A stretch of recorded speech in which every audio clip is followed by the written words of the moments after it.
I forgot to address the topic about the article. I really enjoyed reading the article. Thank you so much for sharing that, Tracy. I think like what I've learned in the ways that this woman engaged family in what she was doing, where she really was personal with the family, specifically the little girl whose mother died and she could barely say the word mommy. She couldn't at all. And I loved that this woman was creative and thought of the word a grandma. And I think that's really creative and really personal, and it's not trying to force a child into an emotional place that they can't be at. And I think that's super important working with kids, that you meet them where they're at. And I just felt like the information in this article, overall theme I was getting was like, meet kids where they're at. They need discipline, they need boundaries, they need you to say no sometimes and you to correct them. But I think most of all, like, kids need you to meet them where they're at, just like I need people to meet me where I'm at. And like, I feel like majority of people in communities, we need to meet each other where we're at. And I remember when I was working for the district for a little bit, and I remember when I worked for an after-school program in San Diego, I ran into a lot of troubled kids there. And once I understood and learned their story, like, oh, this kid has ADHD, or this kid's going through this thing at home, or this kid has this stressor, this challenge, it helped me have so much more patience and grace on them. And that really made a difference on their behavior.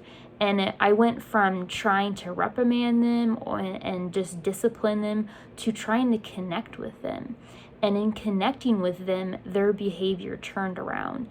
So I think at the end of the day, like this article is pointing out to me, the goal is connection above all else. And, discipline can mean connection.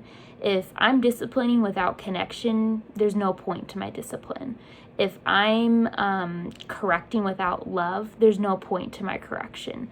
And so I feel like part of engaging with family, whether it's a parent or a kid, the goal is connection. And everything else comes from that place. And I think that's where you really start to build family engagement, and you really build community with them when there's a personal connection that you're trying to form. And that could be through, your eye contact, your tone of voice, your posture of your body towards them.